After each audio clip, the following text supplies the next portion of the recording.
Hello guys, welcome back to my channel. Today we're going to be handling this flowchart problem, um, and then we will use this flowchart to complete the trace table, all right, and answer the other questions here. So this is basically question number 7 of the IGCSE Cambridge Computer Science Paper 22 for February March. Okay, so here we are. So these are the input data that we're going to use to work on this very flowchart. Okay, so now you need to go from the start, okay, because here says output. So here is the output and here is continue. So continue with the question mark. Okay, now you move to input. Okay, so now once you get to the end, it is very okay for you to come and begin from here. Okay, you don't go back to writing the value of the answer. Okay, all right, so here the input value, so we're starting from here, is y. So you can cross out that y and just put your y there. Okay, so that's the value of the input. So the next part, the next one here is answer equals y. So if the answer is equal to y, so which is the case here, so this is yes, so that means we go this way. So we take value 1 as the input, which is 7, so that's value 1, 7, and then you move on to take the operator. The operator is s, which is this s, which is the s here, and then you move on to take the input for value 2, so which is 9, value 2 here, which is 9. Okay, so the next thing that you need to do is say, is operator equal to a? Operator, of course, is not equal to a, it is equal to s, so the answer is no. So you come down here, of course it is equal to s, so this is going to take place. So this s is more like subtraction. Yeah, so the output will be value 1 minus value 2. Value 1, 7 minus 9, that should be minus 2, right? Okay, so the next thing we need to do, we'll come down here and then we start all over again, and then you have the output again saying continue. So that will be the output, continue, and then you move on to the next line where you take the input. So the input again is y, so you do y here, and then is the answer equal to y? Yes. So you come down here and then you take the next value here. So value 1 is 5, so 5 here, and then the next one, operator, is m there. Then the next one, input is 2, input for value 2, that's 12, so that becomes 12 here. Okay, so after the value 12, you go down here. Is operator equal to a? No, it is not. So you come down here. Is it equal to s? No, it is not. So you come down here. Is it equal to m? The answer is yes. So because it is equal to s, so this is going to happen.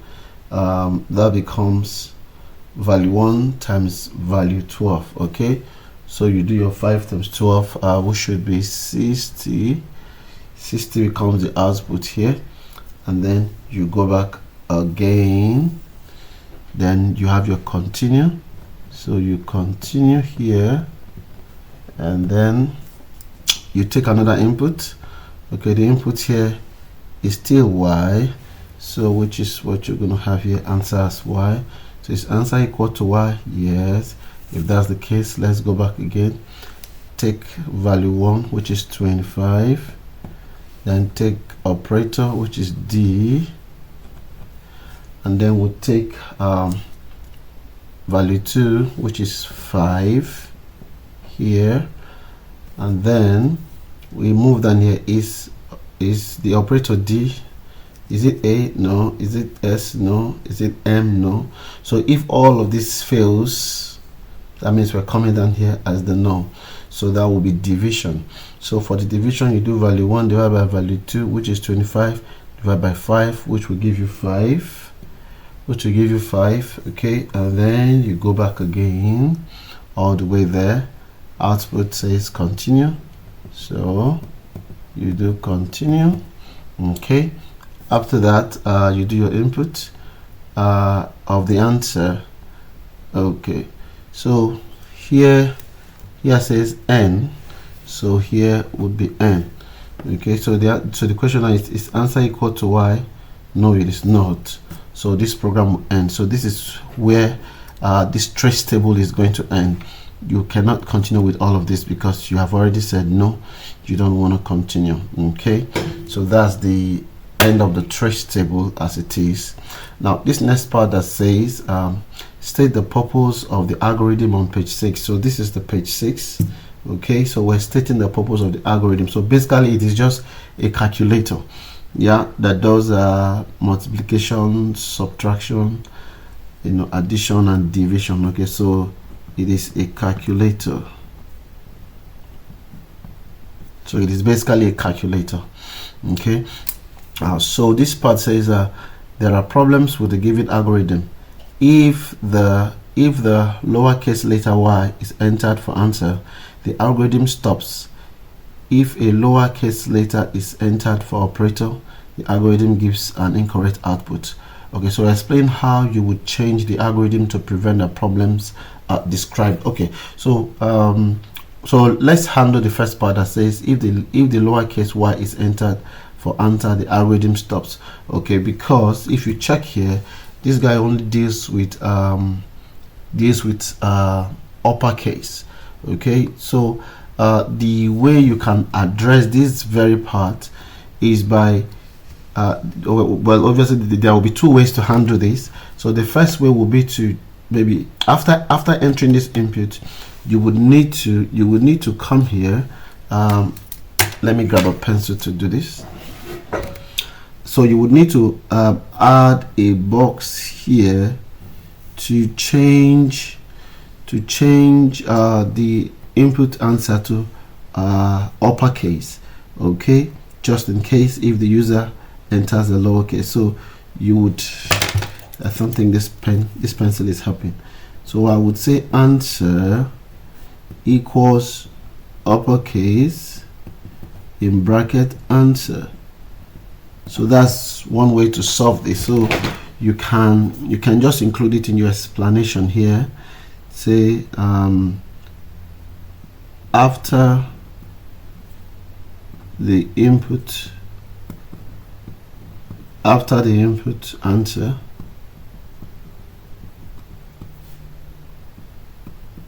insert a rectangle which is for process. Okay, then add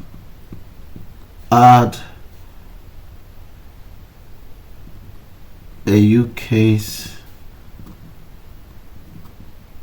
function.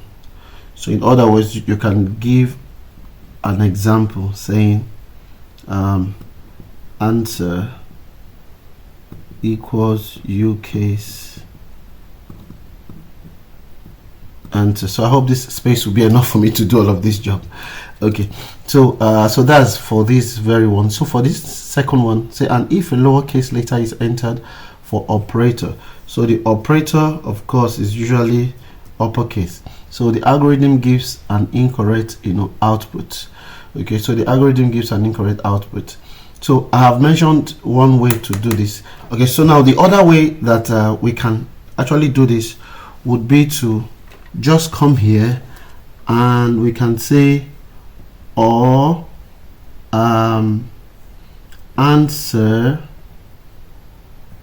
equals y, that is a lowercase because the point here is about the y. Okay, or enter the code or answer equals y in the decision box. In decision box after the input. I'm sorry about my handwriting. I hope you can see it.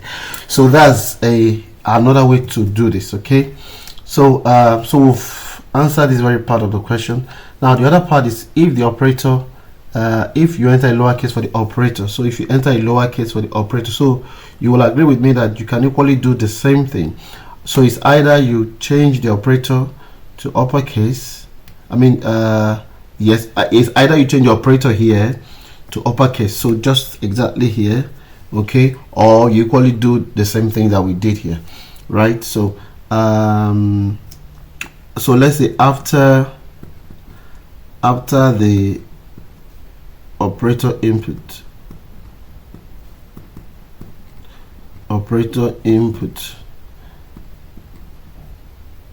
you can say add, sorry about that, add a rectangle to change the operator to input to uppercase, okay, because here we're checking if they are all uppercase. So I'm sorry, I'm not making good. So I am adding two options, so that's why this very space is not enough for me. Okay, so you can equally use the same example that we did here. Okay, you can say ucase, so that can solve the problem. So here is one way to solve that very problem. The other alternative would be to also add the same thing, okay, that we did here. Okay, so let me just squeeze it in here, or add or operator equal to small case a, because it shows about a lowercase, okay, to all respective decision boxes, decision shapes. So that should be able to solve this very problem. Yeah, okay. So the final part of this question 7 is where we need to identify one more error related to inputs when the algorithm is run. So there are a couple of errors that we have noticed here that you can see here. So for instance, if any other value is entered, if any other letter is entered, let's say I enter P, enter M, lowercase, uppercase, as long as it's not uppercase A, S, M. Let's say I enter lowercase M, it will still result to division, whereas I was trying to do multiplication. Okay, so we can just say only letters A, S and M are tested. Yeah, are tested. So any other letter will result, sorry about that, will result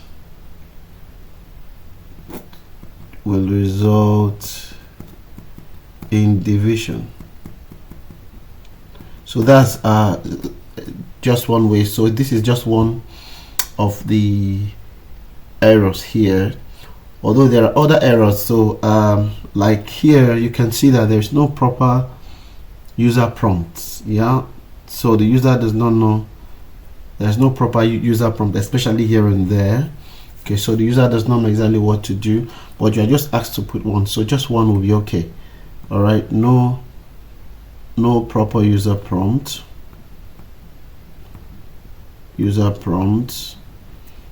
there was a prompt here, but then this one did not even tell us what to do next. Okay, we're supposed to know what to do, like enter Y for yes if you want to continue, and N for no if you don't want to.